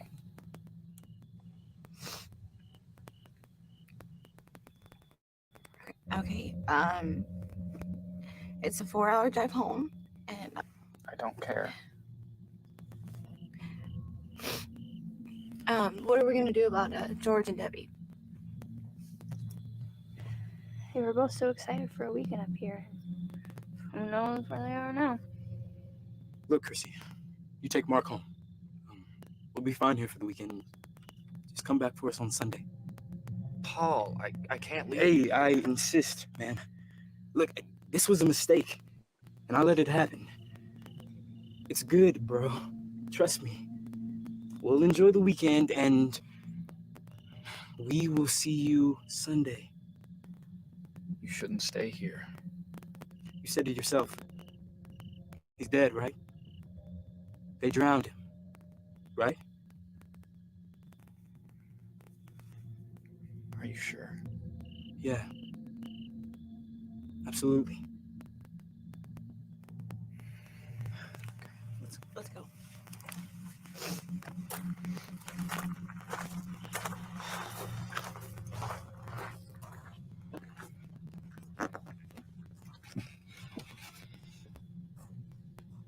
You don't think that dude Jason was the reason for all that gloom and doom talk earlier at the gas station, do you?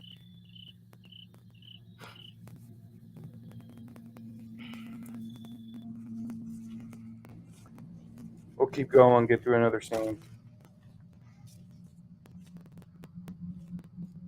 He's been here. Yeah, and recently too. These wounds are still fresh. He was infuriated by these men. Their blatant lack of respect for the land angered him. I suspect we'll find more bodies. Cretan and I will go further west. Lance, you and Jill go east towards the road. Just remember, do not go east of the road. Yeah. I heard you the first 15 times.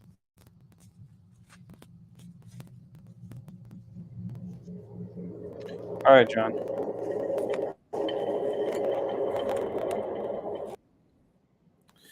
All right, so the first scene with Mark and Chrissy and Paul and Laura, that's our linchpin scene. It's the scene where Mark finally tells his friends what's been haunting him all these years.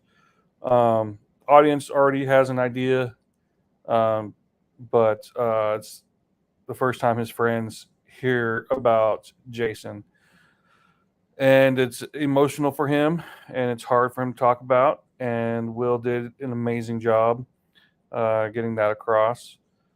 Thank you. Yeah. And by the way, the clips from part 6 were not originally in the script. That was something that Will did on his own in the editing process. I didn't tell him to do it, and he didn't tell me he did it. And when I watched it, I was completely shocked and absolutely loved it. I think it could be. It's definitely in my top 3 favorite scenes, because along with the performance, seeing those clips in there really made it feel like a Friday the 13th film, and builds that connective tissue with the with the franchise. So another great job, Will. Thank you. But I really like how it was just really shocking to me, because I was trying to I definitely did take inspiration from the 30 seconds of Mark that you see from part 6, but it was really crazy how seamless it all became whenever I edited it in, and also how seamless it was for I want to call him, I'm just like completely blanking right now for some reason. Oh, for James's Jason. Yeah. Like it looks like an older, more like revived version of our Jason. Like, Yeah, it looks like he's come back to life, and it's just really cool. Yeah, and the footage that you used looks really close to our footage from the our film. Even like the lighting in that scene where you guys are sitting on the steps there, is very, very close to the lighting that we see in those clips. So, great job picking those clips, and it really, really enhanced the film in that really pivotal linchpin scene. So yeah. All right, so we'll just kind of go around. We'll talk about Sierra. Sierra, you were in that scene, right? Yeah, I think so.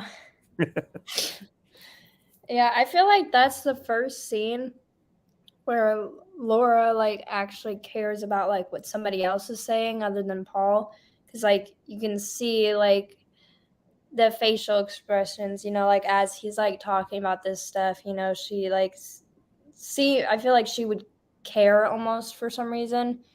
And maybe it's because George and Debbie aren't there. Maybe they're just something, but that was a really fun scene, because I felt like I actually got to put more emotion into her, I guess, versus the death stare. Yeah, she's the one that asks, what happened to you here, right? Yeah. Yeah. Maybe it's more like she just wants to know why he's so butthurt about this, but Why are you so butthurt, Mark? yeah, what's your problem, bro? All right, Olivia. Yeah, this scene was a lot, because Chrissy was also receiving this information for the first time, and so her bringing everyone there. Like there's a moment of realization that she has, and I saw it in there. It was just like a fuck, and then I'm embarrassed, and then like, but wait, I'm also very frustrated. Why didn't I know about it? Yeah. But there's such a codependency. There's so much going on inside of her and within the scene just while she's listening. She didn't even say anything really. She was just listening. So that was a moment for her that tied some stuff together. But a lot of it resonated in frustration, which leads to what happens next. Will? Yeah, I'm happy that everybody likes this scene, because all I can hear is how like sensitive my voice is during the take. Like I hear every time I open my mouth, and it just drives me crazy. But it was just one of those, like, but I guess the reason it did sound like so sensitive is because we had literally been crying all day. And so like we filmed all of our emotional scenes in one day, which is nice because it lets you stay in that mindset. But it's kind of hard if you're dehydrated, because like you just run out of tears all of a sudden. But I did have some in the eye there, but like my mouth was just so like salivated that it drives me crazy. But I'm happy that everybody else liked it, and I'm happy that those scenes like did match up. It's just kind of it tells like how much on point you are with the making of these Friday films, because it's just like you're on the same wavelength as you know, the part 6 that it's like in the same canon as. So this doesn't really like fit in with this scene, but that goes along with Duke and his new origin story, and it's just, it all feels a part of the same universe.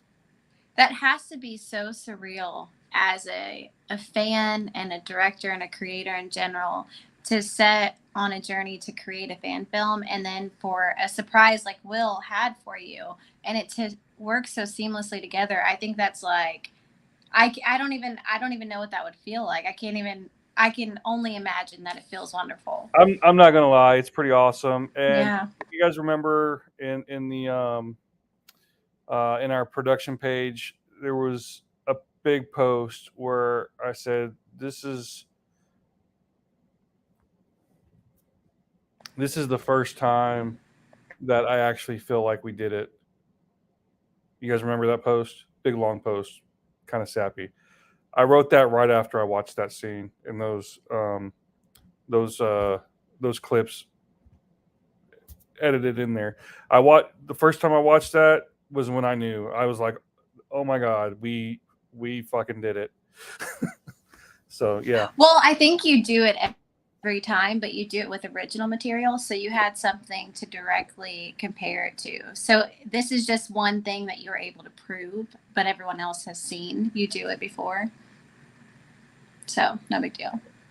But as you know, as far as setting out to create a Friday the 13th film, that was a moment where I just felt like I felt completely it was just like we did it. You know what I mean? I keep repeating myself, but hard to explain, really hard to explain. But okay, so we'll move on to the scene with the Bigfoot hunters fighting the bodies. CJ, you want to talk a little bit about this scene? Oh, hold on, John. The only thing that I really enjoy about this scene was like, it's a straight up Scooby-Doo and the gang type of scene for me. And it's like everybody splits up and I get to team up with Duke. So I'm all excited. And the only reason I feel like Duke said anything about the tracks being on the ground is because Kelly's character mentioned something first. And he wanted to impress Duke, or Krypt, Elsu. So he was just like, oh yeah. And there's some footprints over here. It must be fresh. I'm good. I'm cool, aren't I? So I just really like the fact that I could have something for the Duke to like build up to, and somewhere that he had an image where he wanted to grow up and be like. So it was just easy to make any and everything just so impulsive, like just spur of the moment for him. Because he also has the. Oh, I'm sorry. You can go ahead. No, I was going to say one interesting thing about the behind the scenes of this scene is we shot this right after we shot the scene where Bigfoot kills the rednecks. So Lance or Madman Fulton is still in the Bigfoot costume when we shoot the scene, and so we had to establish that he was in the scene. So he just took off the left arm, and he's holding the gun, and we just kind of shoot between him and Kelly where we see his arm holding the gun, but everything else is still in the Bigfoot costume. So it's kind of fun little tidbit. What were you going to say, CJ? I'm sorry. I forgot now that I remember to see Jacob in the muscly arm with the Sasquatch outfit and the gun. All right, John, we can move on.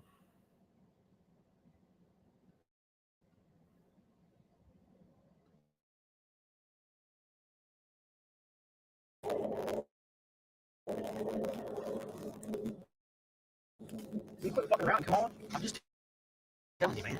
Yeah.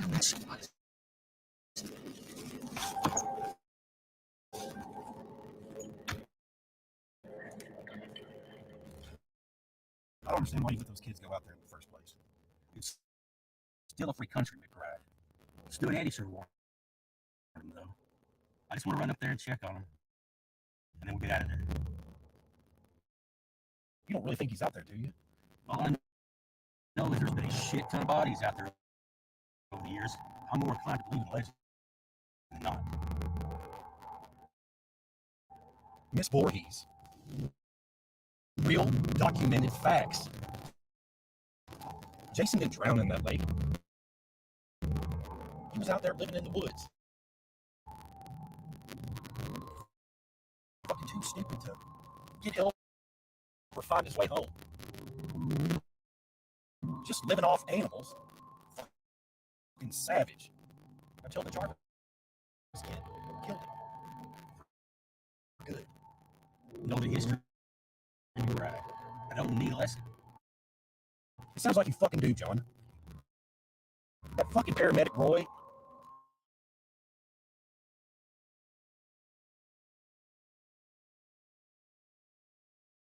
That Jason. The Forest Green killings. Hell, the Manhattan Massacre. All copycats inspired by Roy. I don't know. Elsie's got a theory. Man, fuck that Indian mystic bullshit. I believe in facts. Dead fuckers don't kill people, John. And Jason's dead.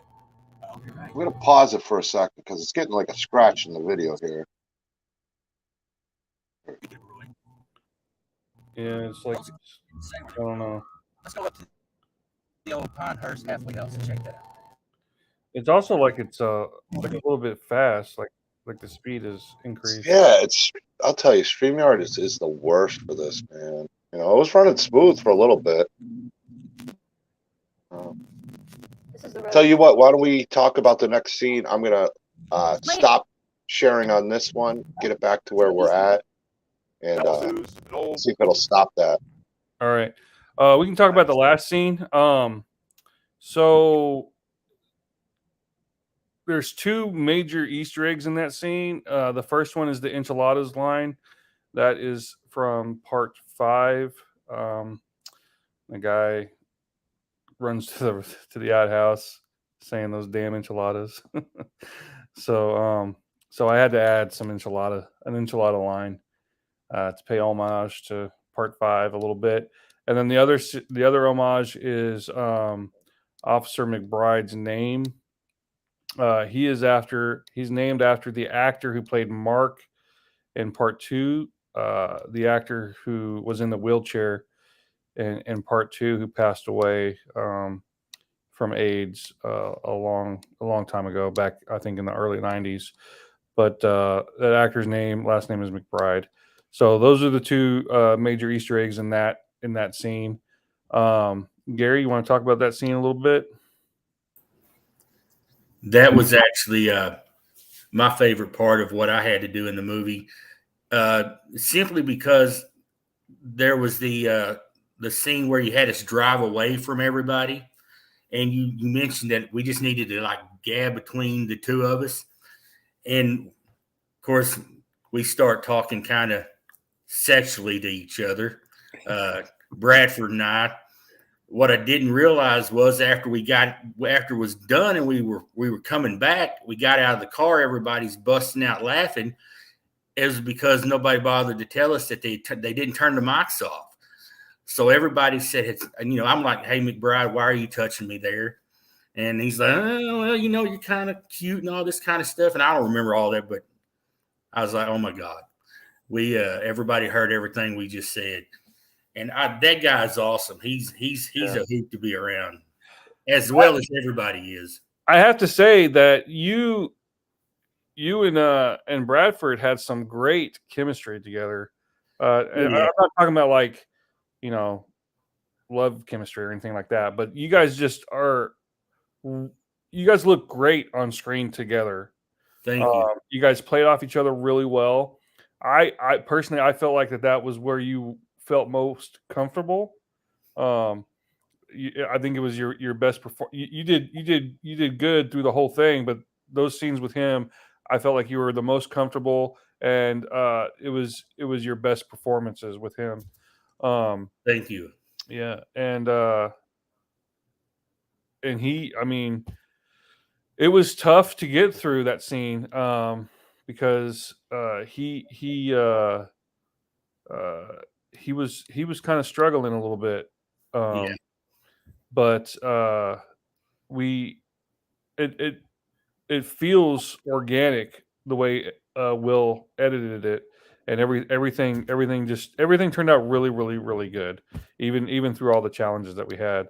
And that was one of our last days. Everyone was wiped out. Everyone was tired. But yeah, it was just really good. Really good. How we doing, John?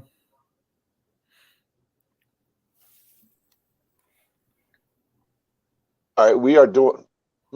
Sorry, I was messing around with stuff. We are doing well. I had a question for Buddy's chair, but Buddy came back. I'm just kidding. I saw it there. I didn't know if Will was working his editing skills on that. It's like, hey, Buddy disappeared. What the hell? But I don't really have a lot of questions on it. I mean, it's almost you did so well with it. You almost see it in each scene. And I think the cast was fantastic. I think the editing, like that Will did, was fantastic. By this time when I was watching the film, I was drawn in. I really was just sucked into the movie at this point. After the Lorena Bobbitt scene, the double decap, I was locked in. I was really focused on the story. I think for an hour-long film, as you're seeing now, you got so many people, but you're able to really character build, and that's something I really enjoy about your films, whether it's The Alone or Masquerade. I forget who stars in that one. I think she won an award. She's fantastic. Just look out for her heels. I think two awards. Yeah. Ooh, going for number 3 soon. But yeah, no, I was locked into the film at this point. It was almost. I got to say, CJ was great as the Duke, and the cast was fantastic. But I bought CJ as the Duke, and I enjoyed the story writing.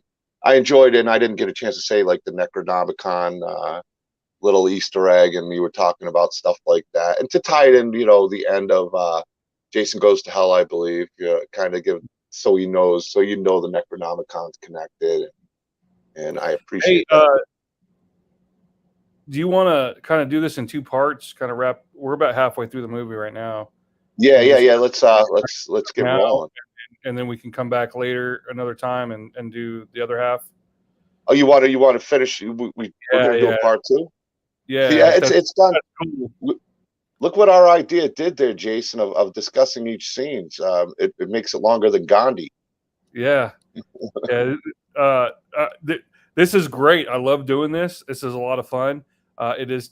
I mean, we're going on 2 hours now. It's taken. Yeah, we really are. We're literally halfway through the film. it's taken a lot longer than I thought, but it is a lot of fun, and I love doing it. And I'd love to finish the other half of the film, maybe even get some other people in it as well. I think that'd be good at another time. I think there's something going on with that Stokes and Disney character there. They've been trying to avoid each other. There's a lot of animosity. I've seen it. I've seen it firsthand. I know CJ knows about it. The Duke's been trying to keep it neutral. I know he's there trying to keep the peace, but you're only one man, Yeah, sir. he knew better not to show up. Yeah, he's like, oh, I heard she's wearing heels. I'm out. Jason or Yeah, no as soon as she Jason? turns and does that look, I'm outie. Oh, Disney's there. I'm not coming. So we're about halfway through, so we'll do the other half. Let's see. Next week, I don't think I have anything Friday. Do you want to continue this Friday next week? Same time, same place, same channel? Next Friday, same time. And I think we could continue on Facebook. Maybe get Sala in and James and Xavier was in the chat. It'd be great to get him on. Absolutely. Yeah, Bryn was wondering where Xavier was. Oh my gosh, Sierra. Well, last time I went to the professional, I think they added more now that you can have 12. So maybe I'll upgrade to the professional so we can have more in here. But I appreciate you guys all being here. It's always fun to sit down with you, Jason. Olivia's been here a bunch of times. CJ, you've been on once before. Buddy, it was great meeting you in person. Sierra, awesome job in the movie. Gary, you were quite the character. And Will, man, fantastic job with everything. We love you. I know everybody out there loves you too. And I know Matt Skinner, a big supporter, is a big fan of your guys' film as well. Thank you so awesome much, man. Father. He's a great supporter of not just Voorhees, everything. But everything. He owns, him and his son Charlie own the gray mask from Masquerade now. They have it. It's up on their wall in their living room. I believe. Is that right? That is Matt? so cool. We love Matt. Yeah. Nice. You know what? I think you should add for a perk for the next movie is autographed heels by Olivia. I don't want to spoil anything in movies, but I think that would be awesome. I almost brought a high heel shoe when I was meeting Olivia just for her to sign. I wanted the first high heel. I thought it would be a cool perk. Here's the thing. Here's the A catch. red high You heel have shoe? to Yeah. cut yourself. Yes. You have to cut yourself, and I'll sign with your blood. I'm down. I'm down. I'll do it. I don't think I'll be able to make it. I have a doctor's note.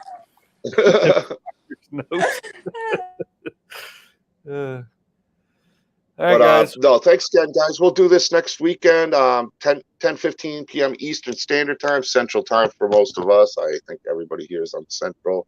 And I also wanted to say Sunday, I have it's going to be an awesome Phantasm Sunday. I got a co-host, Beatrice Bupley, Amanda Kruger is going to be co-hosting with me. We're going to have Nick Benson on. We're going to have, oh my God, I'm drawing one of those wheel read blanks too. I got Mick Strawn coming on. They're all Nightmare on Elm Street, so it's going to be like a Nightmare on Elm Street kind of theme going with it. It'll be a fun show to watch. It's going to be a 9:15 for us, 10:15 Eastern Standard Time. We're going to be talking about this Sunday, DK's Road to Phantasm, Missouri to Florida. We're going to be rocking the house. I got Beatrice Bupley with me. Nick Benson's going to be there. I'm excited to meet him in person. Super cool guy. Worked on Nightmare on Elm Street 4, Tremors, you name it. The Abyss. Some really, really cool movies. And Mick Strawn's worked on Nightmare on Elm Street 3 and 4 and a ton of things. So it's going to be a Nightmare on Elm Street theme, horror fun night. Might have another special guest. We don't know. But it's going to be a rocking night. And next Friday, guys. James Stokes actually worked with both of those guys recently. You were saying that. Yeah. They all know each other. Mick Strawn worked on Vengeance. Yeah. So it all runs a circle in the indie community. I think that's great. I think it's awesome that everybody's working together, and there's a lot of talent out there. And horror, in my opinion, has always been indie. Good horror has always been indie in its own way. So excited to have you all on. Thank you so much, Jason, Sierra, Gary, CJ, Buddy, Olivia, Will. Next Friday, guys. Next Friday. Same time, same place, 9:15 Eastern Standard Time. We're going to continue this watch party of Voorhees Night of the Beast. Peace out. Thank you for having us, John. See you guys. Always my pleasure, guys. Love you all.